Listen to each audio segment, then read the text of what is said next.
This is a GIS Evening Report for Friday, March 22nd, 2024. I am Sherry-Ann Noel.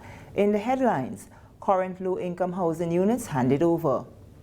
We've got exciting news for sports enthusiasts. The National Sports Policy is advancing and we're moving to the next stage. Get ready as the parish sports councils will be formulated in each parish, including Carriacou and Petit Martinique. The National Sports Council Secretariat takes the lead, starting discussions and organizing elections of officers. Be a part of this crucial process. Meeting kicks off on March 16th, 2024. Your participation matters. Let's shape the future of sports together. Be the voice in your parish's sports future. Attend the meetings and make a difference. Your involvement counts. See you at the St. Andrew's Methodist School in St. Andrew this Saturday, 23rd March 2024 at 4 p.m. and on Monday, 25th March 2024 at the Bonaire Government School at 6 p.m.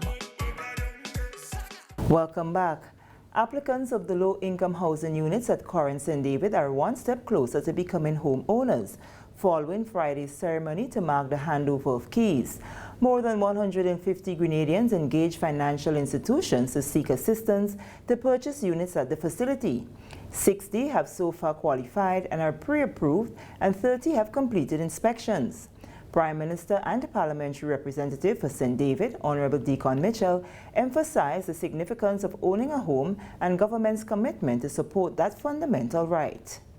For this housing complex to remain a viable, sustainable community, it requires persons who will take ownership of what, through the kind compliments of the People's Republic of China, has been gifted to Grenada, so that they can own it, they can take care of it, they can improve it, and so that they can pass it on to the next generation of Grenadians.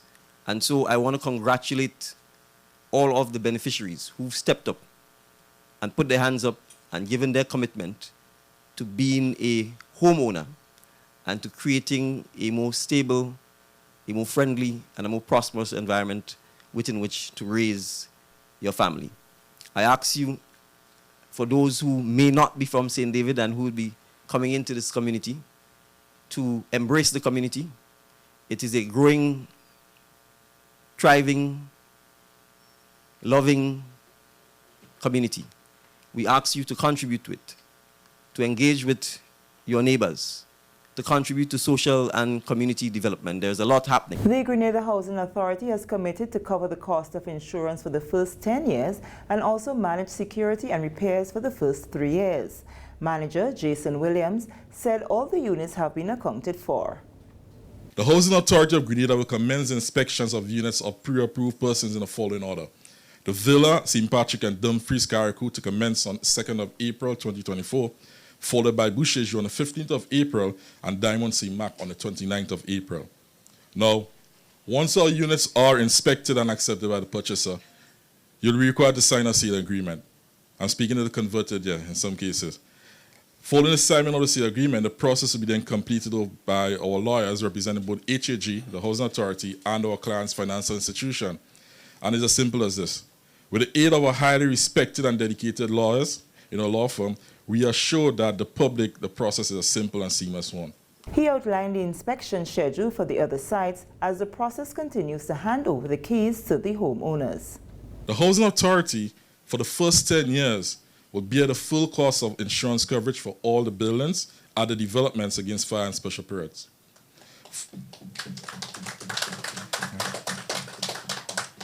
For the first 3 years, we'll also manage the security, repairs, and maintenance of the development.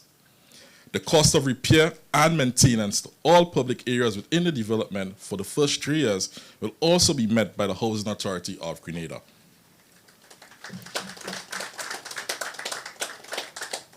As many of you know, the operational model of the Phase 2 development, including current, is distinct from the Phase 1 developments and previous developments undertaken by the government of Grenada.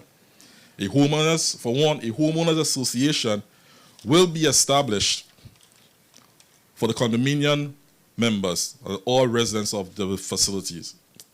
This HOA will be equipped to handle the affairs of the condominium following the Housing Authority's handover. Presently, we have a secretariat on site, the first building as you enter from the top, as well as a full-time maintenance crew to assist homeowners when they move in. Chinese ambassador to Grenada, vgh'n, is proud of the milestone and commits to keep Grenada's development at the top of its agenda. So, during our efforts or endeavor to the realization of these noble goals, I think our two governments and two people will join efforts and work closely for the realization of our respective goals. And as we are approaching the 20th anniversary of the reception of the diplomatic ties next January, so we expect more meaningful results of practical cooperation between our two countries and two people. The Housing Authority encourages more Grenadians to take advantage of the opportunity to become homeowners and purchase units at any of the sites under the Phase 2 project. The single units cost approximately $55,000 and the double units $75,000. Beneficiaries of the current low-income housing units say they are grateful to the government of Grenada for the opportunity to have a place to call their own. On Friday, they attended the handover ceremony along with representatives of financial institutions to mark the beginning of a new chapter in their lives. I'm very, very, very happy. Thank God for that. I thank God for the government for such gesture. I see it as a great opportunity for persons who, like I already said before, who doesn't have land or, that where they can acquire their own home. They have something to go forward with and to build and make themselves happy and comfortable, not just for today or tomorrow, but it's a lifetime journey and for our generations to come. Elated, I am excited. This has been one of my goals over the past 5-6 years. And because of the equity, not having sufficient equity, I was unable to acquire my own home. But because of the move of the government and the People's Republic of China, I was and am successful in being a homeowner. It's just great. It's a great feeling to know, they would have taken into consideration that, the population is not able to acquire it on their own, but because of the stand the government and the people took, we are able to acquire a home here. I'm very happy that she could own something, because she never had owned her own house at the age of 85. She's 85 but going strong. So I'm very happy for her, very, very happy. And I thank the Prime Minister and the Republic of China and Andy Williams and the team for a job well done. Of the 226 units at Corinth, government has reserved a few for special needs under the Ministry of Social Development and Housing. We take a break. Still to come, free eye clinic begins next week. I'm a VIP. I'm a VIP. As a parent, it is my responsibility to care and protect my children. It is my responsibility to ensure they are safeguarded at all times. It is the same for you to safeguard your children by keeping them on their vaccination and immunization schedule. Make them a VIP, vaccinated, immunized, and protected. I am Pinky Fabulous. I am a VIP health champion. Be a VIP like me. Let's all be VIP champions. A message from the Ministry of Health, Wellness and Religious Affairs, Be a VIP Childhood Vaccination and Immunization Campaign in collaboration with UNICEF and the Pan American Health Organization. Welcome back. A 4-day free eye clinic rolls out at the Youth Center from Monday, March 25th, and Grenadians are being encouraged to take full advantage of the opportunity. The clinic is sponsored by Roy Vincent in partnership with the Alliance of Jamaican and American Humanitarians, Aoja. Mr. Vincent says the mission took 2 years of planning to execute, but they are happy to finally bring the service to the first Caribbean country outside of Jamaica. The mission is strictly eye care. So we're going to be testing individuals, patients, making sure that we look for diseases of the eyes, we're looking for glaucoma, cataracts, etc. And then exams. Right. So we'll have 5 optometrists who will be doing those exams, and then we will be dispensing medications based on the exams, and also dispensing eyeglasses and other things that are needed. So apart from the eyeglasses, sunglasses, reading glasses, and making sure that we meet the needs of the people of Grenada. Mr. Vincent says they will be seeing patients as young as 5 years old and will also be making special reservations for people with special disabilities. Anyone who has, problems with their eyes, problems seeing, reading, you get headaches when you try to read or driving at night, etc., you are a prime candidate. Yes. Okay. So we want to make sure that if you don't drive at night and put yourself and other people in danger, right? So this is our focus. There will be 5 doctors and 16 volunteers carrying out this clinic, which will also see the distribution of eyeglasses, sunglasses, medication, and contact lenses.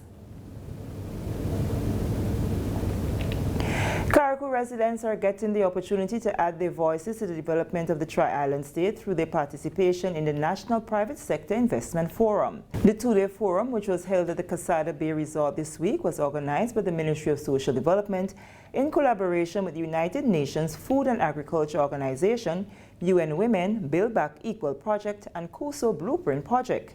Senior Program Officer Jacinta Alexis cautioned that no one should be discounted because of gender, level of knowledge, and potential.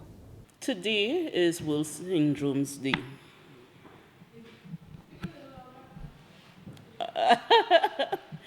And if you see, I saw the cameraman also doing his bit for acknowledgement of WACI. Yes? So we all doing our bit, and I want us to look at why are we doing this, because our theme this year for International Women's Day is Counter in, Inspire Inclusion. We need to remember that we all have benefit, we all have positive energy to bring into the space, and we should not discount someone because of their sex, because of their ability or lack thereof, because of their knowledge, because we say they're not educated, because of where they live in terms of poverty. We should never discount people's potential. We are all supposed to be working to build each other and to build society. And the only way we can do that is when we start thinking of not looking at everything with a deficit lens. We need to encourage every one of us to be accountable not just for ourselves, but for each other. And the only way we can be accountable for each other is to appreciate that everybody brings something to the table. Part of the forum's objective is to develop a concept note for a project with the target population being women, youth, and persons living with disabilities. The project sector areas of focus will include agriculture, fisheries, climate change, and tourism.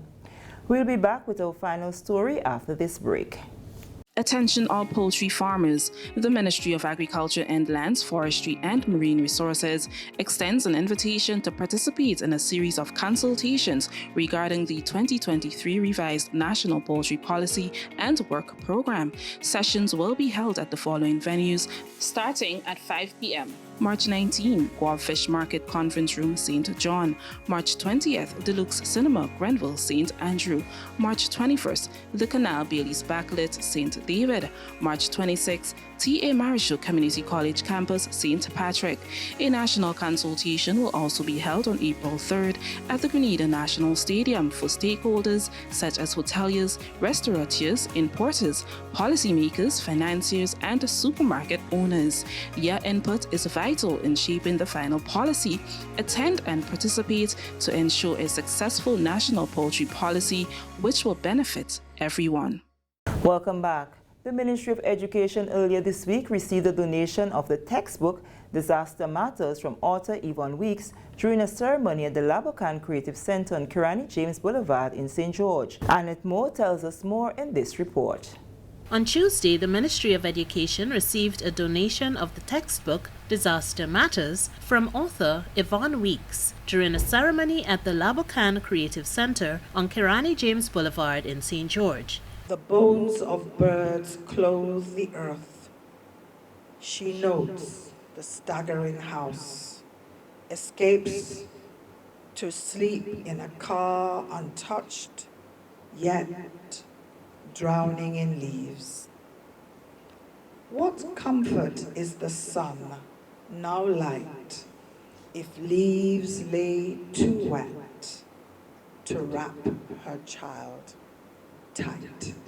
Weeks, an academic and arts educator who authored the book with UK-based Wendy McMahon. She says the text was born of a prior project collaboration between them. Disaster Matters is intended to be a source of information, sensitization, and assistance to students and others who may be or have been exposed to environmental crisis in their region. There are contributions from both unpublished writers and well-known authors such as Kai Miller of Jamaica. The text is not available for sale and is only donated to schools within the Pan-Caribbean region. While most of the content is intended for secondary school students, Weeks says there is also some content for those at the primary level.